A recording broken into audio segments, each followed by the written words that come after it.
প্রিয় দর্শক, চাঁদনীঘাটের শ্রী আলী আমজাদের গড়ি, জিতু মিয়ার বাড়ি, বঙ্ক মিয়ার দাড়ি, এই উক্তিগুলো নিয়ে সিলেটের ঐতিহ্য এবং সিলেটের পরিচিতি। বঙ্ক মিয়া অনেক আগেই মারা গেছেন, কিন্তু সিলেটের বাকি ঐতিহ্যগুলো এখনও সিলেটের বুকে স্বমহিমায় রয়ে গেছে। আজ আপনাদেরকে সিলেট কিন ব্রিজের পাশে আলী আমজাদের সেই বিখ্যাত গড়িটি দেখানোর চেষ্টা করছি। 1874 সালে লর্ড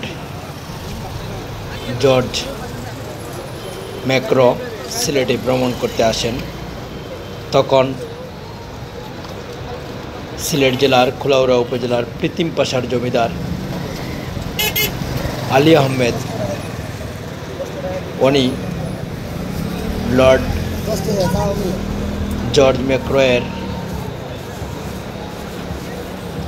সেই ঐতিহাসিক সিলেট সফরকে স্মরণীয় করে রাখতে এবং সিলেটের মানুষ, তখন সিলেটে কোনো গড়ি ছিল না তৎকালীন সময়ে, তখন মানুষ সূর্যের আলো দেখে, সূর্য দেখে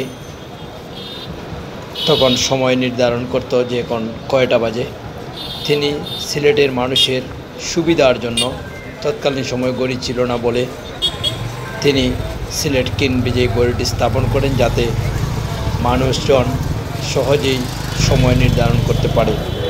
এই গড়িটি বিশাল আকৃতির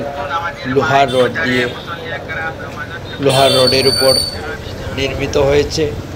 প্রতি ঘন্টায় ঘন্টায় এই গড়ির আওয়াজ অনেক দূর পর্যন্ত মানুষ শুনতে পায়। তাই জন্য এই আলী আমজাদের গড়িটি এখনও বিখ্যাত এবং এটি এখনও চলমান আছে। সবাই ভালো থাকুন, সুস্থ থাকুন।